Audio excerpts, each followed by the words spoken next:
All right, everyone. Again, good morning. We'll go ahead and get started with a couple of housekeeping items.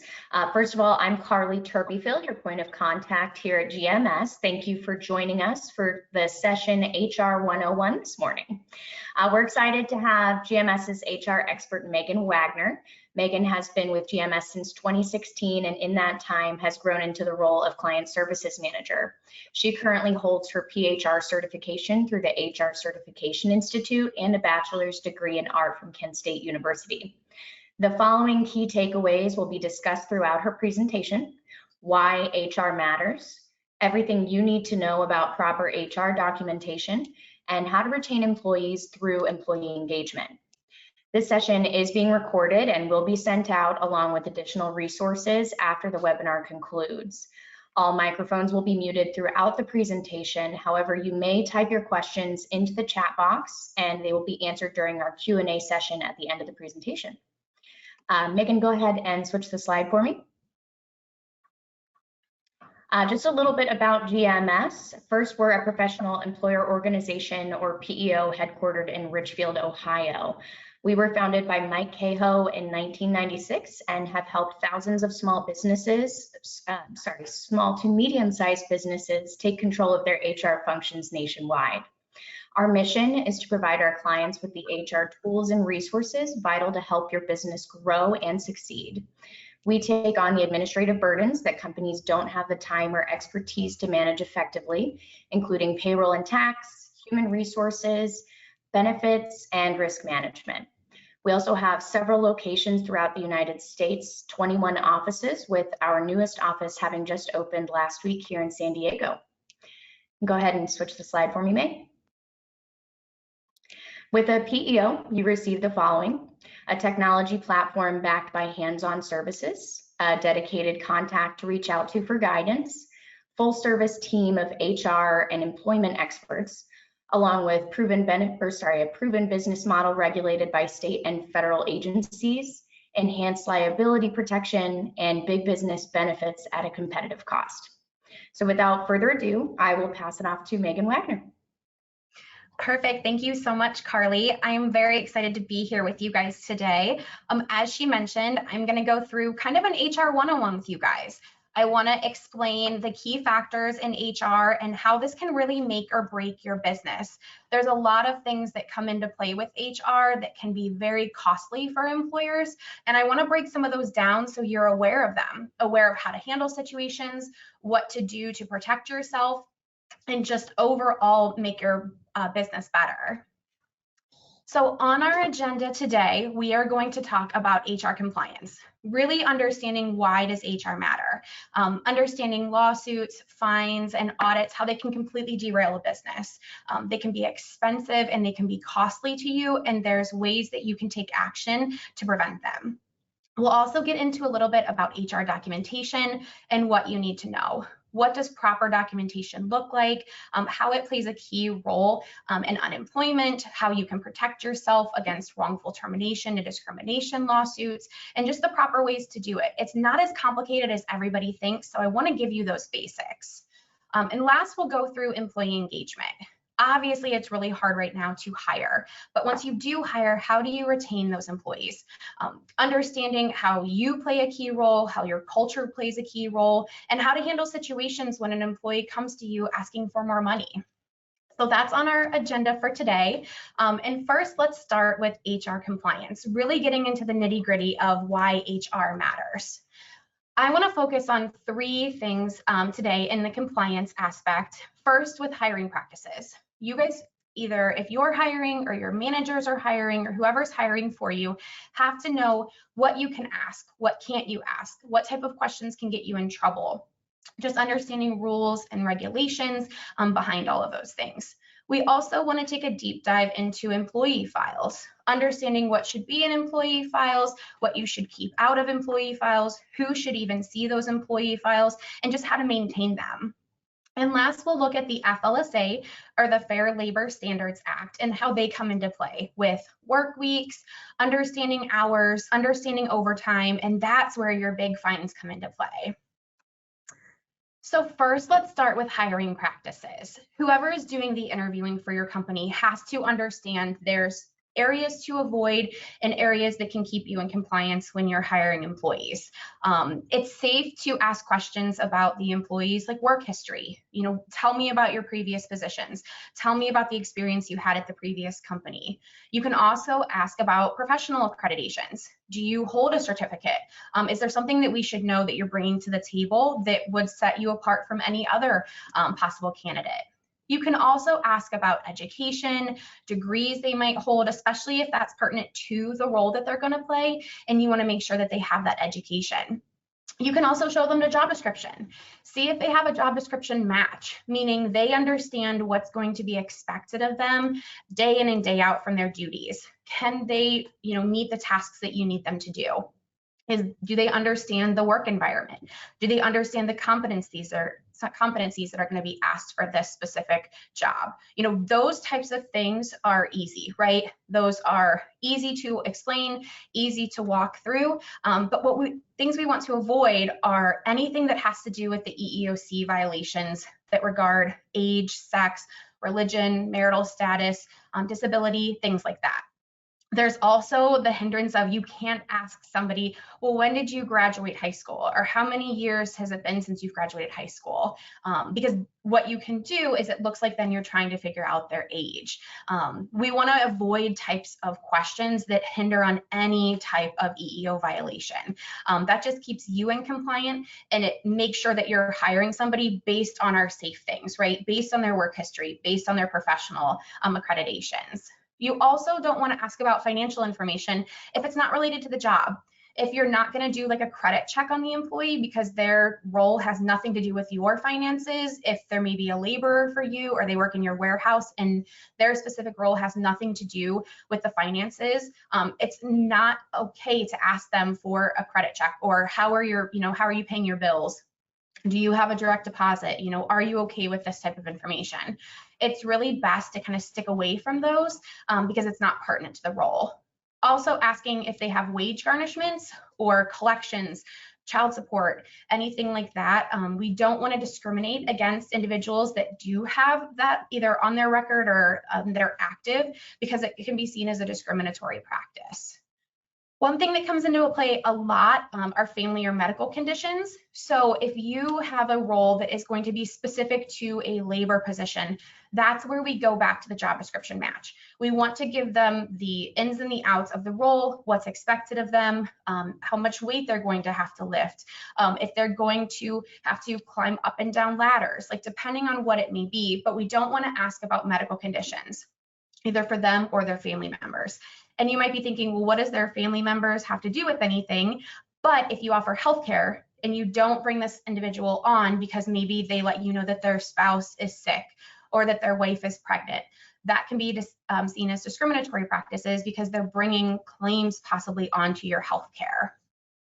There's another thing that comes into play, and this isn't across the US, but it is a kind of new idea that's in a lot of states, that is ban the box. If you're not familiar with ban the box, what this does is it removes the ability for the employer to ask on the application if they've been convicted of a crime or have done any like jail time, anything like that. Now, that's not to say that you can't do background checks as long as you do them legally, but ban the box is in a lot of states. So it's always important for you to keep up on if your state falls under a ban the box regulation.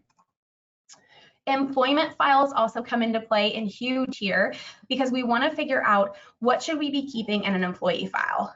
There are documents that we should have on file for every single employee because they're important for one reason or another, specifically like an application. We want to make sure that we have up-to-date detailed records of the employee on their application.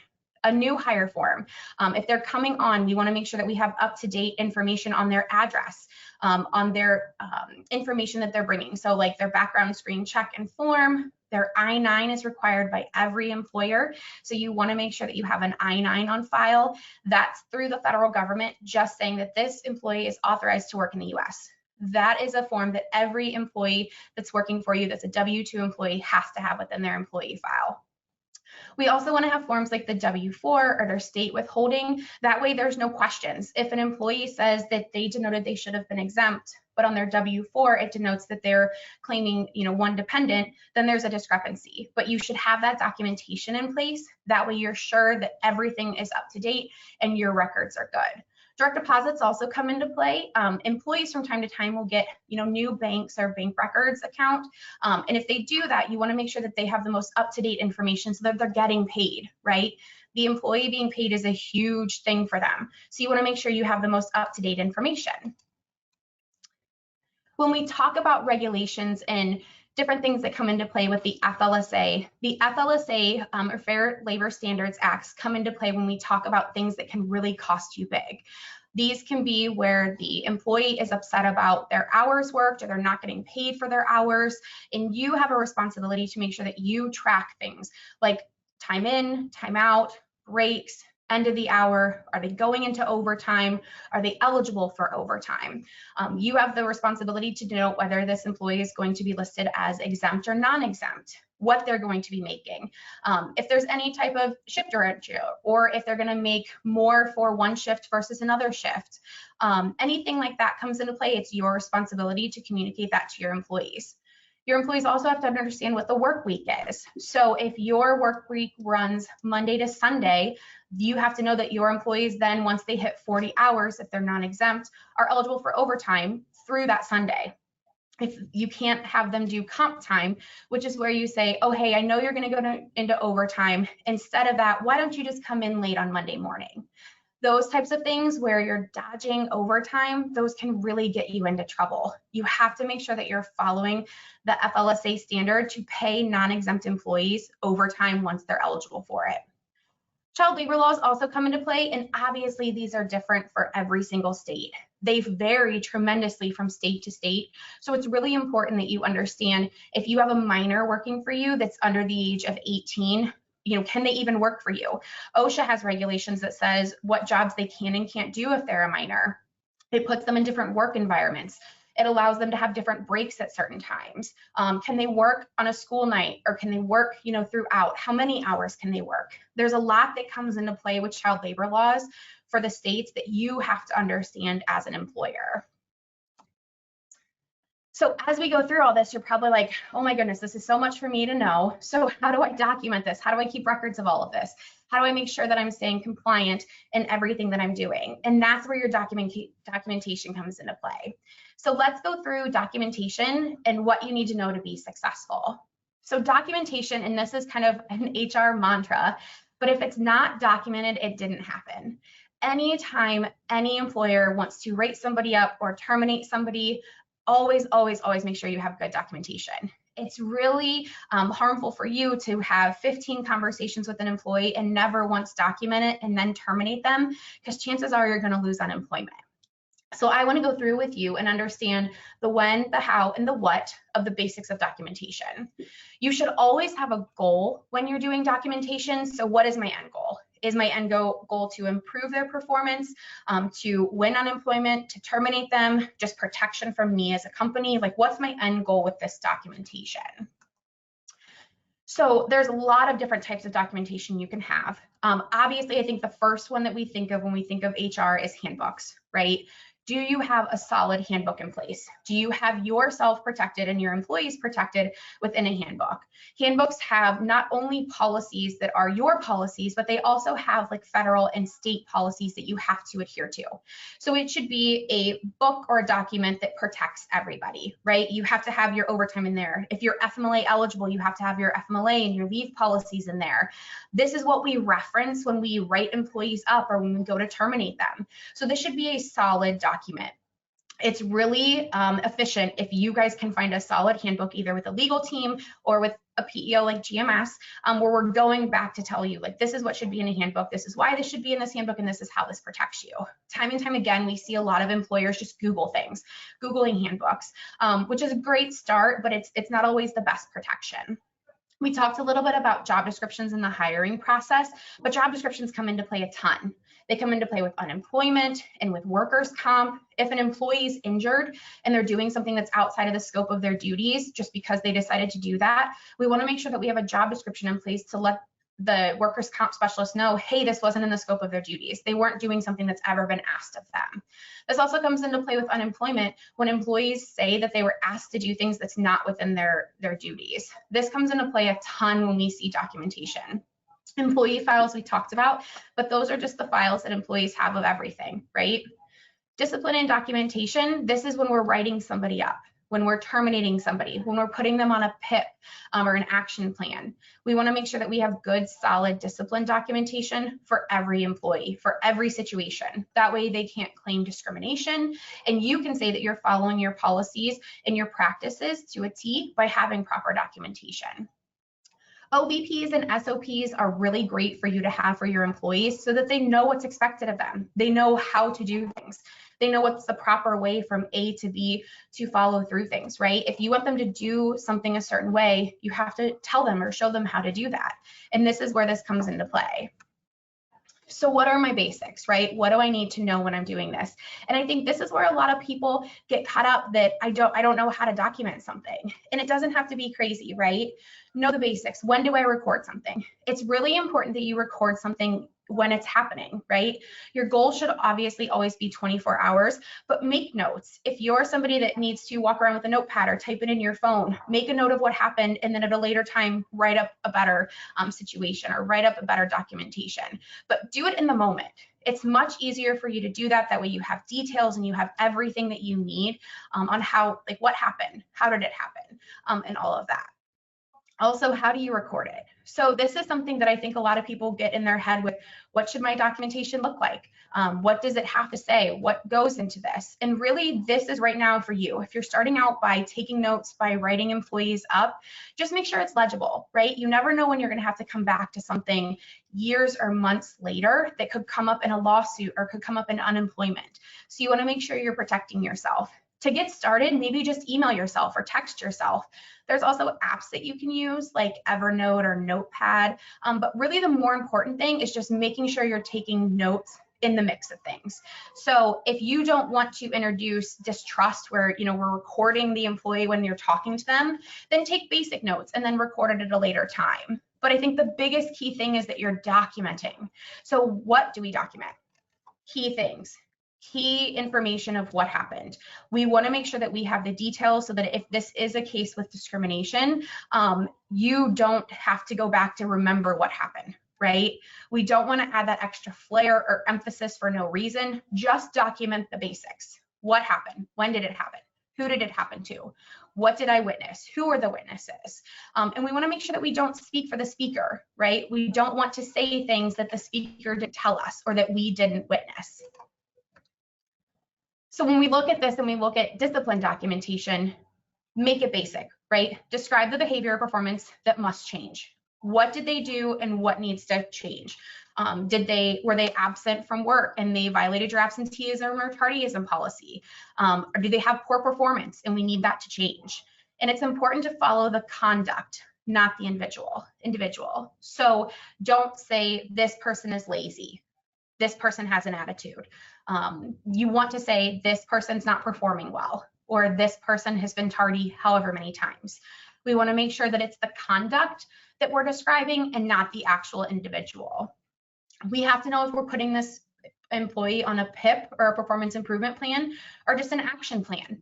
Typically with a PIP or a performance improvement plan, the end of the PIP becomes termination if they're not meeting their goals. An action plan is a more detailed plan to correct behavior, or you can think of this if you have one-on-ones with your employees throughout the month. Two other key factors is setting deadlines so that way we know when are we expecting this action. Immediate, then do we follow up weekly, monthly, bi-monthly, whatever that looks like. And we want to describe the consequences if actions aren't taken. So if I do not improve my behavior, or if I am tardy again, what is then going to happen? Am I written up again? Am I terminated? Like, what does that look like? We want to make sure that the employee clearly understands next actions taken if I do this again. Those comes into play tremendously, especially with unemployment.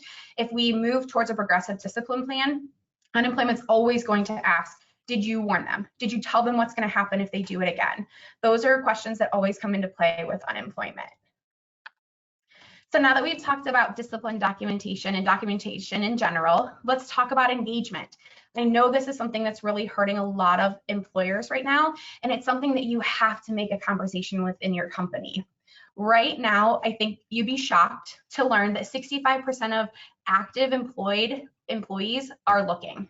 This is as of 2022. So this says 65% of your employees that are actively employed right now are looking for other jobs.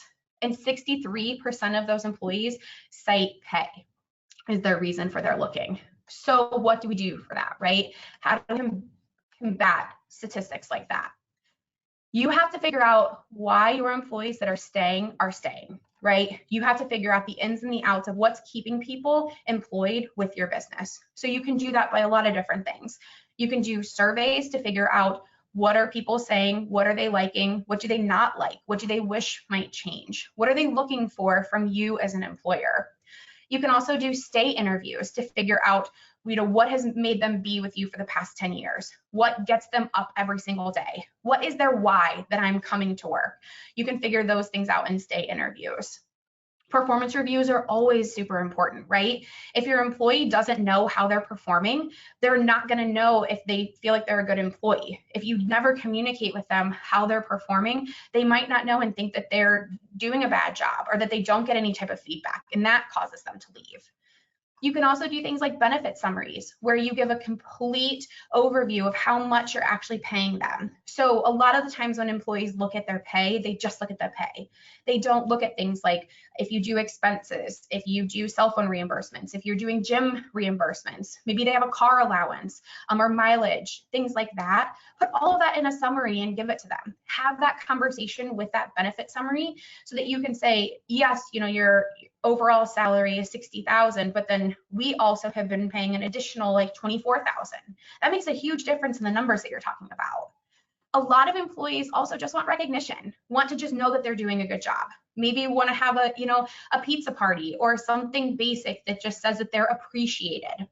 You have to figure out though, what do they feel like they're appreciated by? Is it money? Is it recognition? Is it having, say in front of the entire company how good they're doing? Is it a call out in an email?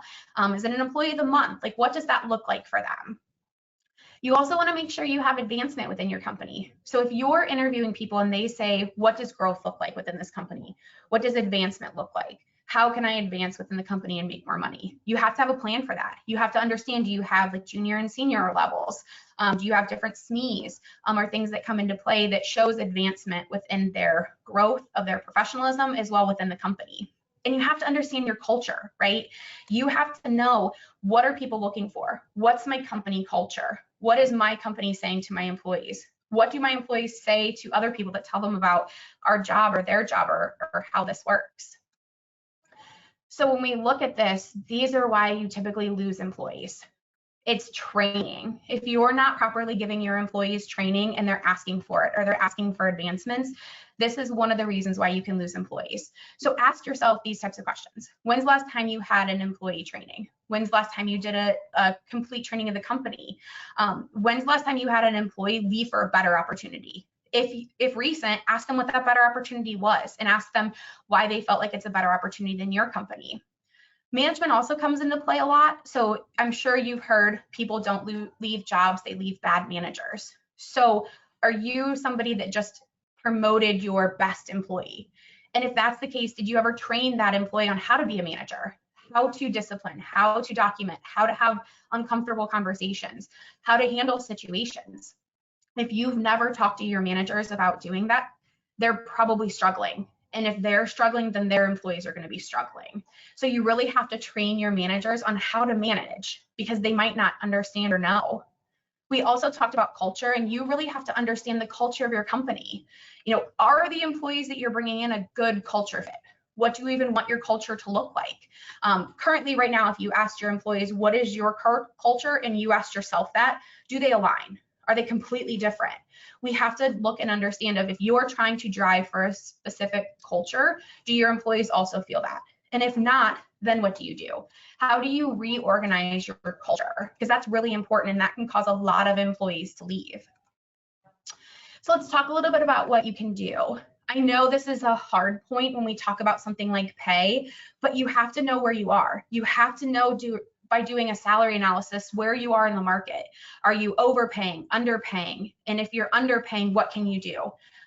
If you can't increase everybody's pay, what then can you do? Can you do more training? Can you maybe offer more benefits? What can you do then to help them earn more money if that's something that you feel like is the reason? But you have to be open and honest with employees, and you have to sometimes have that uncomfortable conversation. You also have to be okay to invest in your employees, right? Create development plans, offer employees more trainings, offer them workshops. If you want to do mentorships, whatever it may be, that way you can invest in them and show them that you're investing in them, they then become more than just an employee, right? They become a vital part of your company. You also have to communicate. Sometimes it's really challenging to have those conversations, but communication boosts morale, it boosts engagement, productivity, and satisfaction when you have those conversations with employees. It doesn't have to be every single day, but you need to make sure that you're hitting your points to increase communication. Employees want to know, how are they doing? They want to know, how is the company doing? They want to know that you care about them as an employee. And the best way to do that is just communicate. Just have that basic, hello, how are you? How was your weekend? And I bet you'd get a lot of responses back, right? But if that's the type of culture you want, and you want your employees to feel comfortable talking to you, you have to be the first one to kind of start that. So I know it takes a little bit of uncomfortableness to sometimes have those conversations, because you never know what's going to come, from the employee. They might be upset about pay, but isn't it better to learn that and have an honest, open conversation versus them turning in their 2 weeks notice and then it's too late? So those are the types of things that you can do as a business owner or as a manager to kind of help that conversation. Now, I know we have covered a whole lot, so Carly, I'm going to turn it back to you to see what type of questions we may have from the audience from everything that we just went through. Hello again, everyone. Feel free to send in some questions from the chat. I have already had a few more, or a few rather, come in, but I'll start from the top. So Meg, let me just pull this up. All right. So first question that came in is, well, actually, it's pretty relevant to what you were just talking about. What's the best way to fix my company culture? Yeah, I think the best way to fix your company culture is figure out what is your current company culture, right? Like figuring out what do you want that company culture to be? So if you have a lot of negativity in your workplace, if you have a lot of people that are unhappy, you have to be able to address it. So where is that stemming from? Are they unhappy with just the role? Are they unhappy with the organization? Or maybe it's not anything to do with that. Maybe they just don't like their coworkers, right? But you have to get to the nitty-gritty and figure out, what is my company culture? I think a lot of employers think that their company culture is great and we're, open and we talk a ton, and then you ask their employees and there's a huge disconnect. So I think the biggest thing is figuring out what it is now, and then what do you want it to be? Making those simple changes to get that company culture back on track. Absolutely. The next question is, what happens if I don't have any I-9s for my employees? Ooh, so if you don't have any I-9s for your employees, do it now. Start now. If you would by chance get audited by Homeland Security or ICE, you can actually be fined per I-9 you're missing or per issue on the I-9. So this is something that if an employer takes active steps to correct, the federal government tends to be a little more lenient on fines and things like that. But if you don't have any I-9s for anybody, start today. Ask everybody to complete an I-9, bring in those documentations, either A or B or C, get those done right now, because we really need to make sure that that is the key piece of documentation for new hire. You have to have those. Absolutely. Another question for you. Employees are just looking for more money. How do I combat them asking for an increase? Yeah, so this comes into play a lot, right? If you've heard somebody, well, I can go make, $10,000 or $12,000 more at this other company, that's where those benefit summaries come into play. And that's where you have to be honest and talk with them about how much they're actually making. So when you sit down and do the apples to apples with them, figure it out. Or can you meet that? Is it something that's within the, your realm to be able to give them an increase? Or if it's something where you say, okay, is it straight just money? Can we look at maybe a promotion or a career development plan for them to get them on the path to make more money? Just because an employee comes to you and says, I have to make more money, doesn't mean you have to completely fold, but be okay having to have that conversation, right? Also do your research. If they come at you with some crazy number where you're like, I know people aren't making that in my industry, do your own research, right? Figure out where the market is. Figure out if they're just coming in from left field to try to get more money from you, or if they've actually done their research. So I think a lot of it falls back into having that uncomfortable conversation, but making sure you're prepared for it. Absolutely. Megan, can you give us a couple of key ways to retain top talent? That was a big question that came through a few times. Yeah, so I think when you're talking about top talent, they're obviously top for a reason, right? So they either perform well, they communicate well, they're your top for a reason. And I think that goes back to figuring out their why. Do a stay interview with them. Figure out why they work for you, why they're coming in and out every single day. Figuring out what they want. What do they want within their role? Are they looking for more training? Are they looking for more money? Do maybe you want to put them on a development plan, and we're doing maybe succession planning, where if you have individuals within your company that are going to be retiring soon, right? That baby boomer generation is getting out. So somebody's going to have to replace them. Is it somebody within your organization that we can make a succession plan for and start a career development plan? Figuring out what they want though. If you have a plan for them, that gets them more buy-in, right? Because if you're open and you're having that communication with them, that can really help. But you have to figure out their why, figure out why they're coming in. Also, though, use that information of why they're a top performer to help your bottom performers. Figure out how they got there. You know, did they do training? Did it click well? Maybe they should be a trainer for new employees, or that opens up a whole new possibility for you for training and development. During an interview, how do I answer a difficult question I might not know the answer to? So depending on what it is or what they're asking, if it's relevant to the position or if it's relevant to like pay or something like that, I think it's okay for you to kind of table it and figure out more information. So going from the perspective of if they ask, you know, can this accommodation be made within this role? Or depending on if they're asking for more money and maybe you can't meet that. I think I would table that and get back to them the next interview phase of the interview. Ideally, if they're asking a question in regards to the company or business and you're kind of not sure because you've never been asked something like that, like, well, I know you guys do background checks and I am going to have something pop up on my background, but it was 10, 15 years ago. Like, will you still hire me? I think that that's a company decision that you have to empower your hiring managers, or you as the business owner have to have those things thought out prior to doing interviews. You have to really make sure that you're coming into an interview prepped and ready to go to figure out what are my outliners that we would not hire somebody, or what's coming into play where they would be excused from the interview process because we can't hire them based on that. Especially with roles like if they're driving or if they have to have a clean record for driving, things like that have to be understood. What is my hard and fast no? Or what is something that we can work with?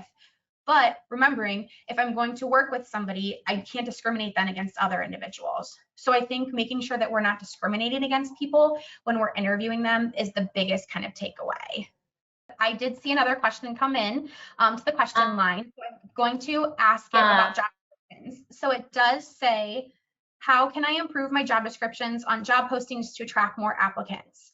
So I think one thing we need to make sure is that a job description is a little bit different than like a job ad or a job posting. So job descriptions should have the duties that they're doing every single day, going through the list of kind of the ins and the outs of the day-to-day duties. It should also have education and competencies within the job description. We should make sure that they understand fully of what's expected of them physically. If they have to come in with any type of certifications or knowledge, meaning if they have to come in with maybe CAD or Adobe or something special that is within the organization, you have to outline those. Your job ads then are what we post out to like Indeed or Career Builder, where people are seeing those. So those types of job ads really have to flaunt, in a sense, your benefits, right? What are you offering? Why would somebody want to work here? So if you post a job ad and you don't list out any benefits because maybe you can't offer healthcare right now, what can you offer? Do you offer flexible schedule? Do you offer other things within the organization that would be attractive to people?